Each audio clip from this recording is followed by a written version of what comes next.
नमस्कार मित्रांनो, विजय नायकडे आपले सहर्ष स्वागत. मित्रांनो, शिक्षक भरतीमध्ये नवीन अपडेट आले आहे. ते म्हणजे जे काही कंत्राटी शिक्षक भरती सध्या महाराष्ट्रामध्ये सुरू आहे. तर मित्रांनो, जे काही आपल्या सर्वांना माहीत आहे 23 सप्टेंबरचा जी-आर आहे महाराष्ट्र शासनाचा, जो 10 व 10पेक्षा कमी पटसंख्या असलेल्या शाळेमध्ये कंत्राटी शिक्षक भरती करण्यासंदर्भात तो जी-आर होता.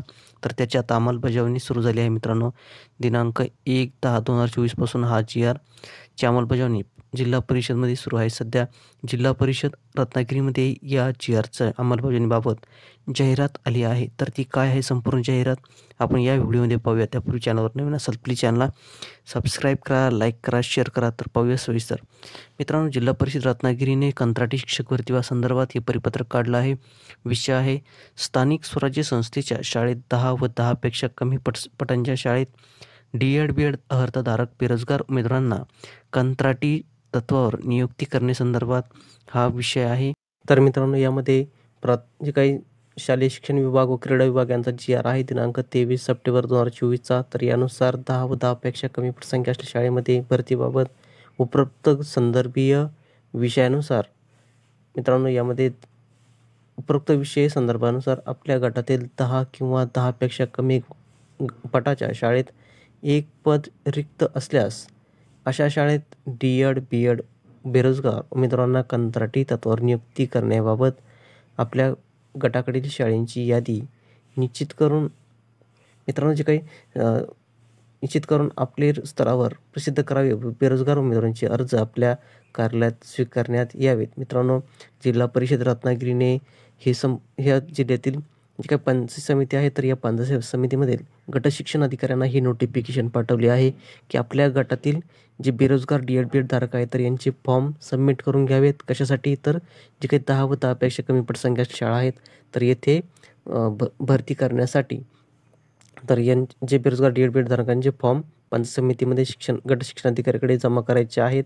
त्याचप्रमाणे त्याच्यातून जे पात्र उमेदवार असतील तर यांची यादी प्रसिद्ध करण्यासंदर्भात सुद्धा नोटिफिकेशन आहे. तर मित्रांनो, यामध्ये अर्ज आपल्या कार्यालयात स्वीकारल्यानंतर यांच्यासाठी आपल्या कार्यालयात आस्थापना विषयाची काम पाहणाऱ्या कर्मचाऱ्याकडे रजिस्टर ठेवून सदर रजिस्टरमध्ये प्राप्त अर्जाची दिनांकित नोंद घ्यावी. मित्रांनो, पंचायत समितीमध्ये काही कर्मचारी उपलब्ध करून द्यावेत जे बेरोजगार डी-एड, बी-एड धारकांचे फॉर्म सबमिट करून घेतील. त्यावरती दिनांकासहित नोंदी करून घेतील आणि आपल्या रजिस्टरला त्याची नोंद करून ठेवायची आहे. किती उमेदवारांनी फॉर्म भरले आहेत, किती जणांनी यामध्ये किती जण पात्र ठरले आहेत, संपूर्ण नोंदी ठेवायच्या आहेत अशी सुद्धा सूचना आहे. आणि अर्ज स्वीकारण्याची कार्यवाही तात्काळ सुरू करण्यात यावी अशी सुद्धा स्पष्ट नोंद आहे. मित्रांनो, जे काही पंचायत समितीमध्ये गट शिक्षण अधिकारी असतात यांना सक्त ह्या सूचना आहे जिल्हा परिषदेच्या की तुम्ही तुमच्या जे काही पंचायत समिती गट आहे तर या गटामध्ये सर्व बेरोजगार डी-एड, बी-एड धारकांचे फॉर्म तुम्ही कार्यालयात स्वीकारून घ्या. त्यावरती त्यांचं स्टॅम्प असेल, दिनांकासहित तुमची स्वाक्षरी नोंद करून फॉर्म सबमिट करून घ्या. त्याच्या नोंदी रजिस्टरला ठेवा आणि यामधून जे पात्र उमेदवार असतील तर यांची यादी प्रसिद्ध करा. या सर्व आदेश हे पंचायत समितीला देण्यात आले आहेत जिल्हा परिषद रत्नागिरी यांनी. मित्रांनो, अशा पद्धतीने महाराष्ट्रातील इतर सुद्धा जिल्ह्यामध्ये असे नोटिफिकेशन लवकरात लवकर येणार आहेत. त्यामध्ये पंचायत समितीनं संपूर्ण अधिकार देण्यात आले आहेत की तुम्ही फॉर्म बेरोजगार डी-एड, बी-एड धारकांचे फॉर्म सबमिट करून घ्या आणि त्यामधून पात्र असलेल्या उमेदवारांची यादी निश्चित करून ती तुमच्या निवड यादी प्रसिद्ध करा.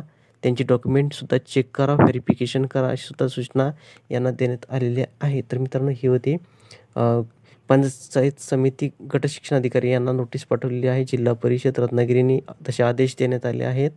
विषय आहे जे काही स्थानिक स्वराज्य संस्थेच्या म्हणजेच झेडपीच्या शाळा आहेत त्यामध्ये 10 व 10पेक्षा कमी पटसंख्या असलेल्या शाळेत डी-एड, बी-एड जे काही पात्र उमेदवार आहेत, बेरोजगार उमेदवार आहेत तर या बेरोजगार उमेदवारांना कंत्राटी तत्वावर नियुक्ती द्यायची आहे. तर यामधून पात्र उमेदवारांची निवड यादी प्रसिद्ध करा, तयार करा अशा सूचना यांना देण्यात आल्या आहेत. गट शिक्षण अधिकारी पंचायत समिती सर्व म्हणजेच रत्नागिरी जिल्ह्यातील सर्व समिती. मित्रांनो, ही सेम कंडिशन महाराष्ट्रातील इतर जिल्ह्यातसुद्धा असणार आहे. इतर जिल्ह्याच्या पंचायत समितीसुद्धा असेच आदेश येणार आहेत लवकर. तर मित्रांनो, तुम्ही जर बेरोजगार डी-एड, बी-एड धारक असाल तर निश्चित आपला फॉर्म सबमिट करा. पंचायत समितीमध्ये जाऊन तुम्ही तुमचा फॉर्म जमा करा.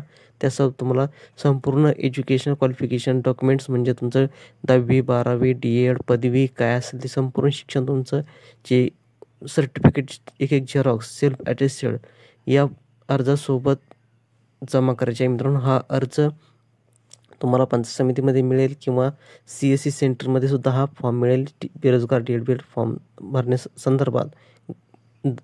तरी मित्रांनो यासोबत हे सर्व तुम्हाला डॉक्युमेंट जोडायचे आहेत. सेल्फ अटेस्ट करायचा आहे, फोटो जोडायचा आहे आणि हे फॉर्म तुम्हाला पंचायत समितीमध्ये जमा करायचे आहेत गट शिक्षणाधिकारी यांच्याकडे. त्यानंतर तुमची संपूर्ण तालुक्याची फॉर्म जमा झाल्यानंतर त्यामधून पात्र असलेल्या उमेदवारांची निवड केली जाणार आहे. तर मित्रांनो ही होती छोटीशी अपडेट. व्हिडिओ आवडला असेल प्लीज चॅनल सबस्क्राईब करा, लाईक करा, शेअर करा.